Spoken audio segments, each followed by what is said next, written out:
caught my wife kissing another man after taking off her ring. But that was just the beginning. I remember the first time I noticed the change. Not the big, glaring moments, but the subtle ones that slip in quietly until they're impossible to ignore. Emma started going out more often. At first, it was just once a week, a girls' night, she called it. She said she needed a break from work stress, that her friends helped her unwind. I thought it was normal, healthy even. We had been married for 7 years, and in that time, life had gotten busy. Work, bills, our small son, and the relentless rhythm of routines that left little room for spontaneity. Emma always put herself last. Maybe this was her chance to reclaim a piece of herself. Still, I admit I felt a sting whenever she left without her wedding ring. Sometimes she'd tuck it into her purse or slip it onto her dresser. She said it felt uncomfortable after a long day, but the sight of her bare finger left an ache I didn't know how to name. It wasn't just the nights out. It was the way she looked at me afterward, distant, tired, sometimes lost. One evening, I asked her gently, "Are you happy, Emma?" She didn't answer right away. Instead, she looked at me like I had asked the hardest question in the world. "I don't know," she whispered. That night, I felt the first real crack in the foundation of our marriage. The next morning, she told me she'd been spending more time with a new group of friends, mostly single and divorced women who understood her in ways I hadn't. They talked about everything: frustrations with their partners, the loneliness of marriage, the desire to be seen and appreciated. I wanted to be that for her, but somehow I was failing. And those friends, I didn't know them well, but I could see the way they whispered doubts, how their words seeped into Emma's mind like poison. "She doesn't appreciate you," one had said. "You deserve better." Hearing that hurt more than I can say. So I made a choice. I asked some close friends to follow Emma on one of her nights out, just to know what was happening, to find out if the woman I loved was slipping away or being pulled into something I couldn't stop. That Friday night, I waited, heart pounding, as the messages came in. Emma met her friends at a bar downtown, laughing and drinking. Then a man, someone none of us knew, approached her. They talked, touched hands, and then she did something I wasn't prepared for. She took off her wedding ring. And then she kissed him. It was slow, deliberate, like a surrender. My world tilted on its axis. And I knew nothing would ever be the same again. The video my friends sent me was like a punch to the gut. Emma, the woman I'd shared my life with, laughing and leaning into a stranger, her wedding ring left abandoned on the bar like a forgotten promise. I replayed the footage in my mind, trying to understand how we had come to this. The days before that night had seemed normal enough. Emma and I were stuck in the same patterns: work, chores, tired smiles that didn't reach our eyes. But beneath the surface, the distance was growing, invisible but relentless. I didn't know whether to confront her right away or wait for the storm to pass. I feared that if I said anything, it would push her further away. Yet silence felt like drowning. When Emma came home the next morning, she was calm, maybe too calm. She kissed me lightly and told me about her evening, the fun she had with her friends, but she never mentioned the man or the kiss. I wanted to scream, to demand the truth, but I swallowed my words. Instead, I watched her. I searched for the woman I knew in the quiet moments. The way she tucked her hair behind her ear, the soft sigh when she thought no one was listening. One evening, I caught her on the phone, voice low and shaky. "I just don't feel seen," she said. "I'm tired of feeling invisible." Her words broke me. That night, I tried again to talk. "Emma, I want to understand. What's going on with us?" She looked away, tears threatening. "I don't know who I am anymore," she whispered. "Sometimes I think I lost myself somewhere along the way." We sat in silence, the weight of unspoken pain pressing down. The next week, I asked my friends to follow Emma again. I needed to see for myself what she was hiding. Not because I wanted to catch her in a lie, but because I was desperate to understand. That Friday, they watched her laugh with her friends, but this time there was something different. She seemed restless, uneasy. When Mark showed up, the man from before, their interaction was polite but distant. No kisses, no touches, just a brief exchange before Emma slipped away to a quiet corner, staring into space. I realized then that this wasn't about a single moment of betrayal. It was about a woman searching for something missing, a marriage fraying at the edges. And me, the husband who thought love was enough, struggling to hold on before it slipped away. I decided I couldn't live in that limbo any longer. I needed answers, but more than that, I needed to confront the truth between us, no matter how painful. One evening, I sat Emma down.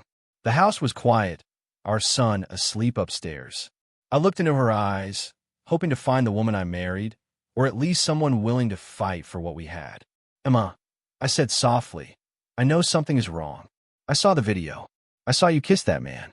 Her face paled, the color draining, as if she had been caught in a storm she couldn't escape. It wasn't supposed to happen, she whispered. I was confused, lonely. I never meant to hurt you. I swallowed the lump in my throat. Why didn't you tell me? Why did you feel you had to hide this? Tears streamed down her cheeks. I felt invisible, unappreciated. Your work, the house, our son. I was drowning and no one saw me. I reached out and took her trembling hands. I'm sorry, I said.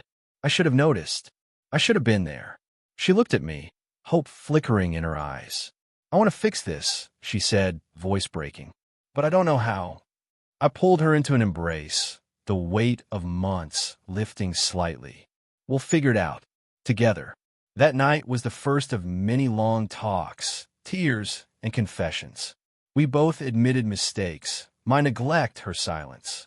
We agreed to try counseling to rebuild what we had lost. But healing wasn't instant. Trust was fragile, and every smile hid fears beneath. A few weeks later, Emma's friends invited me to join them for dinner. I hesitated, but said yes. I wanted to understand who was influencing her, what stories they shared. At the table, I listened as they talked openly about failed relationships, loneliness, and the struggle to keep hope alive.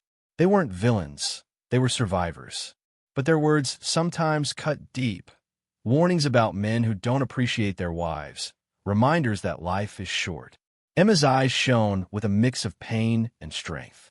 I realized then how much she needed to be seen, heard, and valued.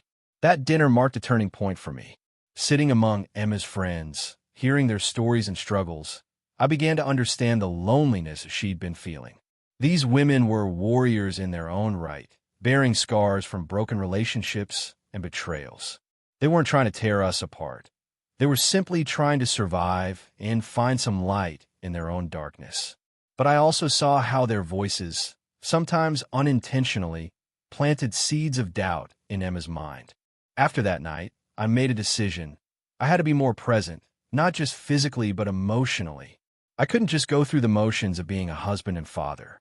Emma needed to feel seen, appreciated, and loved for the woman she was beneath the daily grind. I started small. I left little notes for her, simple reminders of my love. I made an effort to notice the little things. How she liked her coffee in the morning, how her eyes crinkled when she laughed, the way she'd hum softly when she was lost in thought. I tried to rekindle the intimacy we'd let fade, inviting her for long walks or cooking dinner together. At first, Emma was cautious. She responded with tentative smiles and soft touches. I could tell she was still wary, afraid to trust too quickly. But every small gesture chipped away at the walls between us. One night, she pulled me close and whispered, "Thank you for not giving up." It felt like a balm on my bruised heart. Yet, beneath the fragile progress, there were still moments of tension.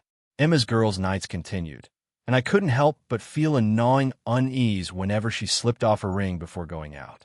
I tried to remind myself it was just a piece of jewelry, but its absence felt symbolic, like a shield against commitment.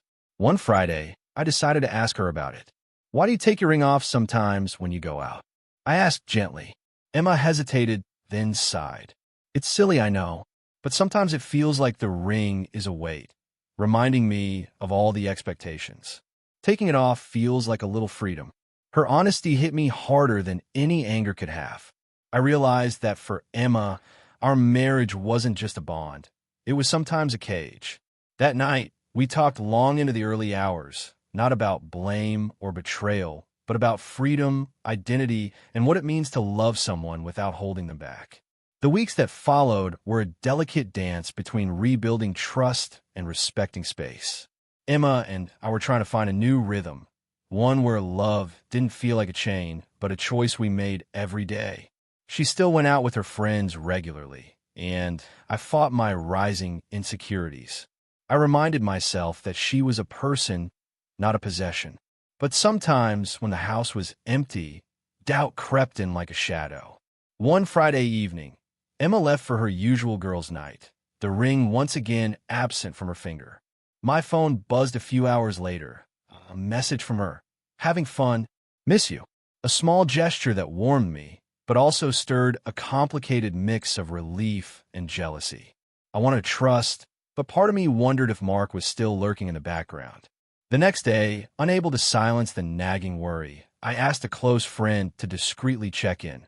Not to spy, but to make sure Emma was okay. What I heard back surprised me. Emma was at the bar, but she wasn't reckless or secretive. She laughed with her friends, yes, but she often glanced at her phone, texting me or marking reminders. When Mark appeared, they exchanged polite words, nothing more. It was as if she was trying to hold on to two worlds, the freedom she craved and the life we shared. That afternoon, I decided to talk to Emma about it openly. We need honesty, I told her. Not just about the kiss or the ring, but about everything. She looked down, nodding slowly. I'm trying, she said, but it's hard. Sometimes, I don't even know what I want. We agreed to keep communicating, no matter how uncomfortable. In the coming weeks, we made small promises to each other, to check in more, to share our fears and hopes. Emma began wearing her ring more often, and I noticed a softness returning to her eyes. Yet, the past still whispered doubts in the quiet moments. I realized that forgiveness isn't a destination, it's a journey, and ours was only just beginning. One rainy Tuesday evening, the tension finally broke. We had spent the day tiptoeing around the elephant in the room, both of us exhausted from pretending everything was fine.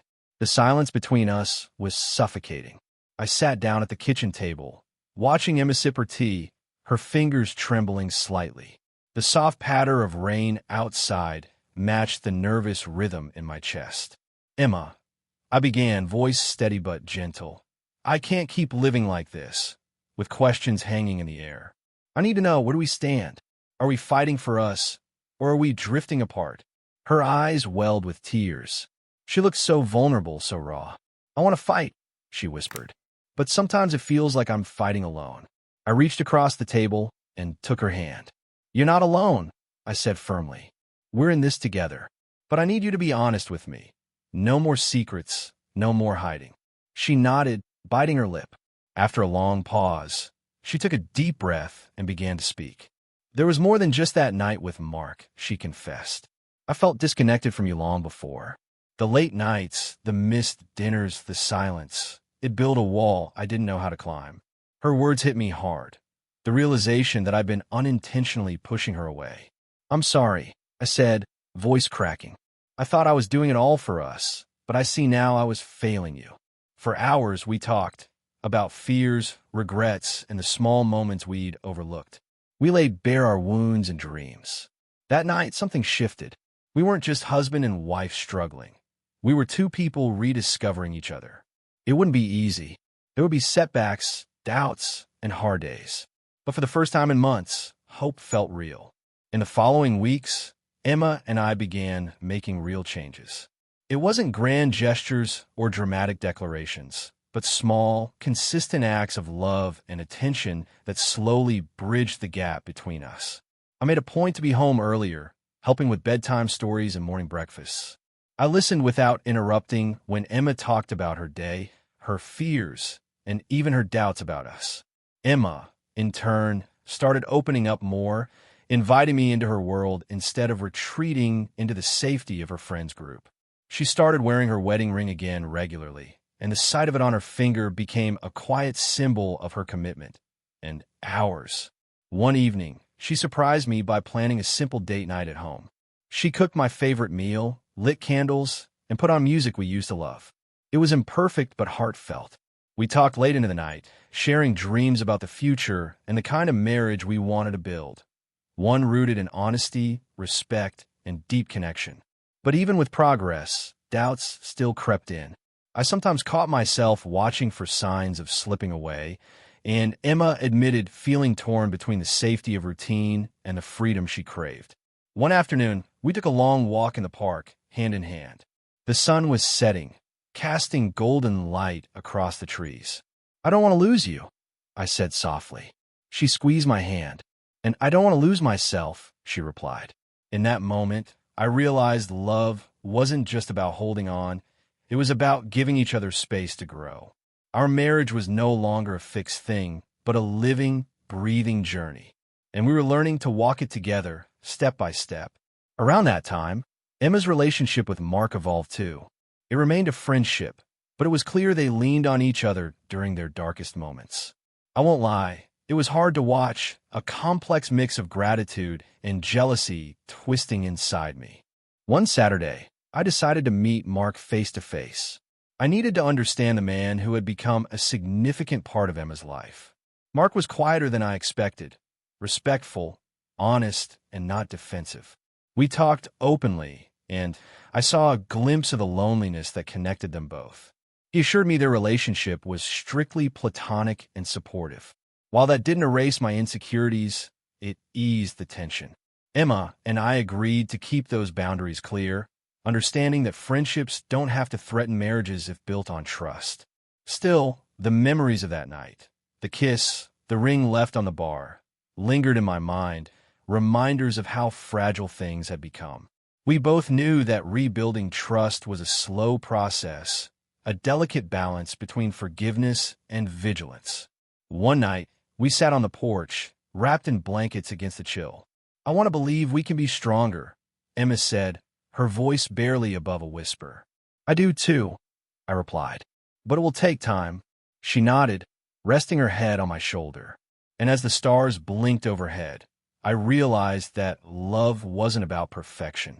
It was about two imperfect people choosing to keep going, even when the path was uncertain. As time passed, the emotional turbulence slowly gave way to quieter, steadier moments. Emma and I found ourselves laughing again, not forced smiles, but genuine ones that warmed the heart. We began creating new memories, small but meaningful. Lazy Sunday mornings with coffee and books, spontaneous road trips, and evenings spent cooking together. Our son noticed the change too. The tension that had filled the house melted away, replaced by a softer atmosphere where hugs and laughter became common. But the road was far from smooth. Old wounds occasionally reopened, a careless word, a missed promise, and we had to stop, talk, and rebuild the walls we thought had fallen. One afternoon, Emma surprised me with a photo album she'd been putting together. It was filled with pictures from our early days, notes about our favorite memories, and letters we'd written each other over the years. "I don't want to forget where we started," she said softly, "because it reminds me why I'm fighting for us." Her words brought tears to my eyes. I realized that despite the pain and betrayal, love still lived between us, maybe bruised, but resilient. We promised each other to keep nurturing it, to be patient and forgiving. And in that promise, I found hope. Hope that even broken things could be mended. But healing is never a straight line, and the past has a way of creeping back when least expected. One evening, as I was leaving work, my phone buzzed with a message from Emma. She sounded upset and asked if I could come home early. My heart sank. When I walked through the door, she was sitting on the couch, eyes red from crying. "Something happened today," she said, voice trembling. "One of my friends, she confronted me about Mark. She said I was being foolish to trust him, that he's trouble." I pulled her into a hug, feeling her tremble against me. "I know," she whispered. "It's hard to keep everyone's opinions and fears straight. Sometimes I wonder if I'm doing the right thing." We spent hours talking that night, not about Mark or her friends, but about the chaos of trust, the weight of judgment, and the fear of losing ourselves in the noise. I told her that I believed in her strength, in us. But I also knew that the road ahead would demand more courage than either of us had imagined. After that intense night, Emma and I started setting clearer boundaries, not just with each other, but with the people around us. We talked openly about the need for respect, trust, and space, even when outside voices tried to sow doubt. Emma began distancing herself from friends who encouraged cynicism or fueled insecurities. It was hard for her. Those friendships had offered comfort during lonely times. But she knew that to rebuild our marriage, she had to protect it fiercely. One afternoon, I came home early from work to find Emma packing a box. She looked up surprised. "I'm cleaning house," she said with a small smile. "Removing toxic things, including some old friends." I admired her strength. It wasn't easy to walk away from people, even when they weren't good for us. We grew closer, our conversations deeper and more honest. No longer just surface-level talks, but confessions of fears, dreams, and vulnerabilities. One night, Emma looked at me and said, "I'm scared. Scared we might slip back. Scared I might fail you." I took her hands in mine. "We'll stumble, maybe even fall," I said. "But as long as we get back up together, that's all that matters." Her eyes shone with tears, but also with determination.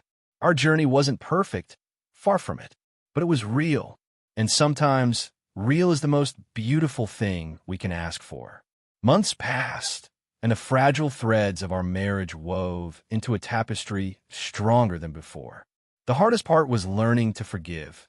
Not just Emma for the kiss or the nights out, but myself for the neglect and silence that drove her away. We attended counseling sessions together, peeling back layers we didn't know existed. Sometimes it hurt more than I thought possible, but also healed. Emma took on new hobbies, rediscovering passions she'd shelved away, and I cheered her on. We made space for each other to grow, understanding that love didn't mean losing individuality. One afternoon, Emma surprised me with a letter, handwritten, heartfelt, and raw. She thanked me for holding on, for choosing us every day despite the pain. I kept that letter in my wallet, a reminder of how far we'd come. Yet, beneath the progress, the fear lingered. The fear that history might repeat itself, that cracks might reopen. But this time, we were armed with honesty, patience, and a fierce commitment to fight for each other. And that made all the difference. One evening, as we prepared dinner together, Emma paused and looked at me with a seriousness I hadn't seen in a while. "I want to renew our vows," she said quietly. "Not because everything is perfect, but because we chose each other. Flaws, mistakes, and all." The idea took me by surprise, but felt right. We started planning a small ceremony. Just us, our son, and a few close friends. The day of the vow renewal arrived on a warm spring afternoon. Emma wore her wedding ring, this time shining with new meaning. We stood facing each other beneath a canopy of trees, hands trembling slightly. I spoke from the heart, about mistakes, forgiveness, and the courage to keep loving despite fear. Emma's vows echoed my own, promises to listen, to support, and to choose love every day. There were tears and laughter, and in that moment, we weren't just two people who survived a storm. We were a family stronger for having faced it. As we walked hand in hand afterward, I felt a profound sense of peace. Our story wasn't perfect, but it was ours, real, raw, and unbreakable. Life after the vow renewal felt like a fresh start, but it was still peppered with challenges. Old habits didn't disappear overnight. There were days when the past crept in, whispering doubts or rekindling fears. But Emma and I had learned to face those shadows together. We created rituals to keep our bond strong. Morning coffees shared in silence, weekly date nights, and honest check-ins where nothing was off-limits. We celebrated the small victories, a heartfelt conversation, a spontaneous hug, or a day without resentment. Our son thrived in the new atmosphere, growing up surrounded by love and respect. One evening, Emma surprised me with a scrapbook filled with notes, photos, and mementos from our journey. It was a reminder of how far we'd come, how fragile love could break, but also heal. We both knew the future held uncertainties, but we were ready to face whatever came with open hearts and unwavering commitment. Because sometimes love isn't about never falling. It's about rising together again and again. The final chapter of our story wasn't a grand revelation or a dramatic climax. It was the quiet strength of two imperfect people choosing each other day after day, despite the scars and fears. One evening, as we sat on the porch watching the sun dip below the horizon, Emma slipped her hand into mine, her wedding ring gleaming softly in the fading light. "I'm grateful," she said, voice full of emotion, "for the pain, the healing, and most of all for us." I squeezed her hand, feeling a deep sense of peace. "We're not perfect," I replied, "but we're stronger than ever." In that moment, I understood that love isn't about flawless stories or easy victories. It's about the courage to face darkness together, to forgive, to rebuild, and to keep choosing each other over and over again. Our journey had been messy, painful, and uncertain, but it had also been real. And in the end, that was everything.